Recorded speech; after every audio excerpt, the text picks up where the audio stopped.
बिहार में पिछले कई वर्षों से लोग इन लोगों को देख चुके हैं, परख चुके हैं, लेकिन राजनीतिक विकल्प न होने की वजह से लालू जी के डर से भाजपा नीतीश और भाजपा के डर से लालू जी को वोट देने की एक परिपाटी बन गई है। राजद को यहाँ वोट इसलिए पड़ता है क्योंकि लोग भाजपा को मुसलमान वोट नहीं दे सकता है। कांग्रेस का यहाँ कोई वजूद नहीं है। कांग्रेस राजद की पुछलग्गू पार्टी है। करीब 25-30 साल से राजनीति में सक्रिय होने के बाद भी राहुल गांधी ने आज तक बिहार में चुनाव के बाहर एक रात नहीं बिताया है। आज तक बिहार में एक रात जिस नेता ने नहीं बिताया है वो बिहार के 13 करोड़ लोगों का भविष्य तय करना चाहता है। जिसको बिहार के 38 जिला का नाम नहीं मालूम है, वो बिहार के लोगों को आगे का रास्ता बता रहा है, तो इनका कौन भरोसा करेगा। अगर टेलीप्रॉम्प्टर से देखकर ही मोदी जी बता दें कि भाई बिहार में कब बाढ़ की समस्या से निजात मिलेगा, अगर मोदी जी बता दें टेलीप्रॉम्प्टर से देखकर ही कि भाई शुगर मिल कब चालू होगा, तो हम लोग को कोई शिकायत नहीं है। तेजस्वी यादव ही भी तो रोज कागज पर लिखा हुआ ही पढ़ रहे हैं। अरे भाई तुम कागज पर लिखा हुआ नहीं पढ़ोगे तो मुरेठा बांधोगे, लोगों को समाज में गाली गलौज की बात करोगे, आप भी कुछ नहीं कह सकते हैं।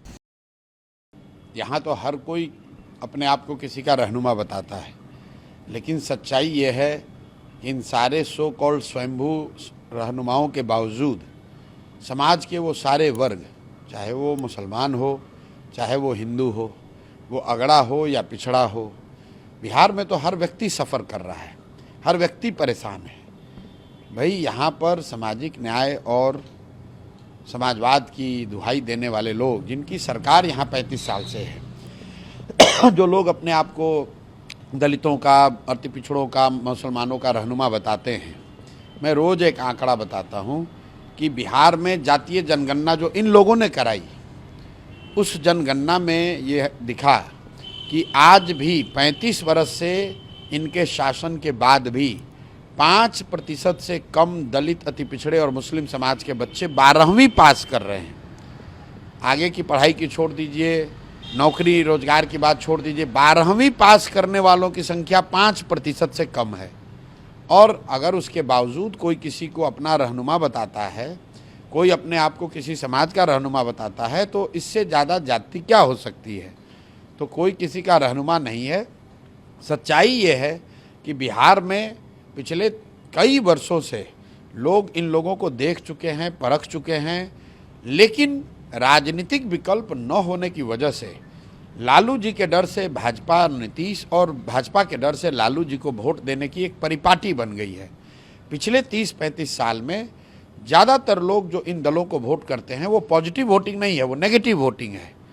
जो मुसलमान है वो लालू जी को, लालटेन को इसलिए नहीं वोट करता है कि लालू जी ने उनके लिए कोई काम किया है या उनको राजनीतिक भागीदारी दी है या उनकी चिंता की है। वो सिर्फ इसलिए वोट देता है क्योंकि वो भाजपा को वोट दे नहीं सकता है। इसी तरीके से बहुत सारे लोग जो नीतीश और भाजपा को वोट देते हैं, उनको नीतीश से कोई लगाव प्रेम नहीं है। उनको मालूम है कि नीतीश की सरकार कैसे चल रही है, उन्हें मालूम है कि गुजरात की तर्ज पर बिहार में भाजपा ने कोई काम नहीं किया है, सिर्फ कोरे भाषण दिए हैं। लेकिन चूंकि वो लालू जी का जंगल राज वापस नहीं आने देना चाहता, इसलिए फिर वो मजबूरी में नीतीश भाजपा को वोट कर देता है। जन सुराज के आने के बाद से पहली बार पिछले कई दशकों में जनता के सामने एक रास्ता उनको दिख रहा है। उनको वो विकल्प दिख रहा है जिस पर चलकर वो समझते हैं कि एक बेहतर व्यवस्था बनाई जा सकती है, अपने बच्चों के लिए शिक्षा रोजगार का जुगाड़ हो सकता है, और सबसे बढ़कर पलायन को बिहार में रोका जा सकता है। इसीलिए आपको वो भीड़ दिख रही है। वो भीड़ जन सुराज की और प्रशांत किशोर की ताकत नहीं है, वो भीड़ उन बदलाव की सोच रखने वाले लोगों को दर्शाता है जो बिहार में अब बदलाव चाहता है। कहा यह जाता है कि जो माइनॉरिटी वोटर्स हैं, खासकर वो कांग्रेस, MIM अभी सीमांचल में एक्टिव हुई है पिछले 5 सालों से, और RJD उसके पक्ष में वोट करती है। आप देखिए, आने से जिस तरीके से भीड़ आपकी रैलियों में उमड़ा है वो देखिए, भीड़ सिर्फ बात नहीं है। जब तो मैं पैदल चल रहा था तब तो भीड़ हम लोग नहीं जुटाते थे। उस समय भी भीड़ न होने के बावजूद मैं कह रहा था कि बिहार में 60% से ज़्यादा लोग बदलाव चाहते हैं, अपने बच्चों के लिए शिक्षा रोजगार चाहते हैं, एक नई व्यवस्था चाहते हैं, पलायन बंद हो, ऐसी बात वो चाहते हैं। जहाँ तक आपने कहा दलों की बात, तो मैंने पहले एक्सप्लेन कर दिया कि राजद को यहाँ वोट इसलिए पड़ता है क्योंकि लोग भाजपा को मुसलमान वोट नहीं दे सकता है। कांग्रेस का यहाँ कोई वजूद नहीं है। कांग्रेस राजद की पुछलग्गू पार्टी है। MIM हैदराबाद की पार्टी है, उसको बिहार में कोई जगह नहीं है। जीत कर आई थी वो इस एरिया से। भाई फिर वही बात है, सीट तो कहीं कोई जीत सकता है। सीट तो उपेंद्र कुशवाहा ने एक पार्टी बनाई थी, उनके 3 MP जीत गए। सीट तो कभी मांझी जी की भी पार्टी कोई जीत जाती है। वो तो समीकरण है, व्यवस्था है, कोई एक समय है। MIM राज्य के स्तर पर समाज के लिए या मुसलमानों के लिए कुछ कर सकने की स्थिति में ऐसी बात नहीं है। 5 जीते, 4 फिर भाग के राजद में शामिल हो गए। इन दलों का कोई अस्तित्व नहीं है। इन दलों का कोई, बिहार में राजद दल है, बिहार में जदयू एक दल है, बिहार में भाजपा वाले हैं। तो एक गठबंधन जो है वो नीतीश भाजपा का गठबंधन है, बाकी उसमें जो लोग हैं वो सब छोटे बड़े पिछलग्गू दल हैं। इसी तरीके से दूसरे साइड राजद का गठबंधन है। कांग्रेस का कोई बिहार में वजूद नहीं है, 5% से कम वोट आया है। तो बिहार के जनता के पास 3 ही विकल्प हैं। एक, जो व्यवस्था चल रही है उसको अगर चलाते रहना चाहते हैं तो आप नीतीश भाजपा को वोट दे दीजिए। अगर इस व्यवस्था से आप परेशान हैं, इससे हटना चाहते हैं, तो आपके पास 2 रास्ते हैं। या तो लालू जी का जो लालटेन था, जंगल राज था, बिहार में भ्रष्टाचार, अपराध, जमीन की दखल करने वाले लोग, मर्डर, बदमाशी वाला राज चाहते हैं, उसको वापस लाइए। या आपके पास विकल्प है, एक नई व्यवस्था बनी है जो बिहार के 1 करोड़ से ज़्यादा लोगों ने मिलकर एक दल बनाया है, एक ईमानदार और सशक्त प्रयास शुरू हुआ है, आप उसके साथ जुड़िए। आप कह रहे हैं कांग्रेस यहाँ पे कुछ नहीं है। कल राहुल गांधी ने बिहार को लेकर के ट्वीट किया कि बिहार की जो लॉ एंड ऑर्डर की व्यवस्था है, पूरी इंडिया का जो क्राइम कैपिटल है वो बिहार बन गया है। ऐसे में इस बार का जो वोट होगा वो बदलाव के लिए नहीं होगा, बिहार को बचाने के लिए वोट होगा। देखिए, राहुल गांधी ने ट्वीट किया, आपने अच्छा कहा, क्योंकि ये लोग ट्वीट से ही बिहार का भविष्य बनाना, बिगाड़ना चाहते हैं। मैं रोज़ कहता हूँ, राहुल गांधी देश में इतने बड़े नेता हैं, विपक्ष के नेता हैं, 55 साल से ज़्यादा उनकी उम्र हो गई। उनकी पार्टी ने यहाँ 40 वर्ष से ज़्यादा शासन किया है। कांग्रेस के राज में भी बिहार देश का सबसे गरीब और पिछड़ा राज्य बना, और 55 साल के अपने उम्र होने के बाद भी, करीब 25-30 साल से राजनीति में सक्रिय होने के बाद भी, राहुल गांधी ने आज तक बिहार में चुनाव के बाहर एक रात नहीं बिताया है। भाई साहब इंग्लैंड गए होंगे, जर्मनी गए होंगे, इटली गए होंगे, अमेरिका गए होंगे, आज तक बिहार में एक रात जिस नेता ने नहीं बिताया है, वो बिहार के 13 करोड़ लोगों का भविष्य तय करना चाहता है। जिसको बिहार के 38 जिला का नाम नहीं मालूम है, वो बिहार के लोगों को आगे का रास्ता बता रहा है, तो इनको कौन भरोसा करेगा। कांग्रेस का यहाँ कोई वजूद नहीं है।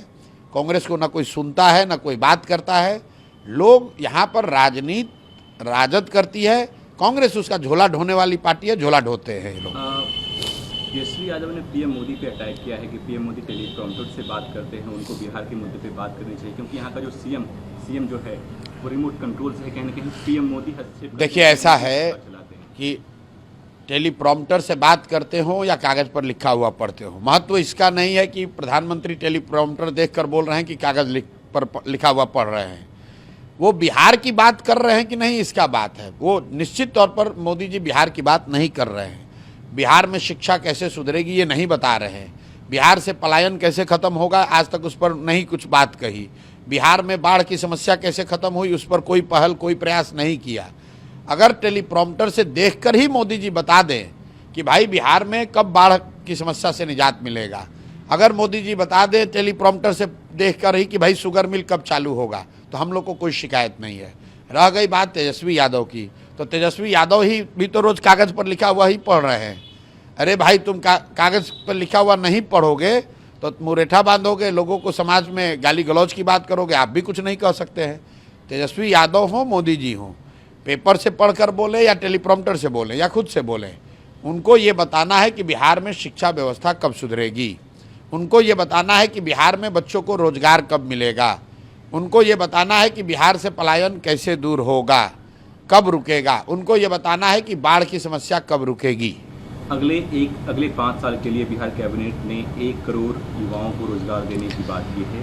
भाई देखिए, इन निर्णयों पर आप लोग चर्चा भी क्यों करते हैं।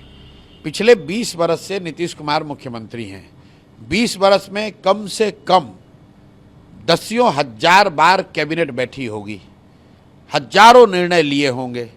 20 वर्ष में उनको ये ध्यान नहीं आया कि बिहार के लोगों को रोजगार देना है। आज जब 1 महीने के बाद चुनाव है और कैबिनेट का अब कार्यकाल मुश्किल से 3 महीना बचा है, तब आपको ध्यान आ रहा है। और अगर ध्यान आ रहा है तो अभी दो, 5 वर्ष के बाद क्यों? इसलिए कि फिर एक बार वोट दे दो और फिर ये सब लूटपाट मचाएगा, फिर 5 वर्ष और बिहार को लूटेगा।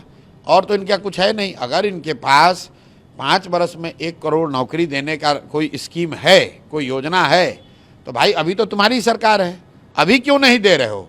चलो 1 करोड़ नहीं दोगे, 5 वर्ष में 1 करोड़ का मतलब है कि 60 महीने में 1 करोड़, 1 करोड़ को 60 से भागा दे लीजिए।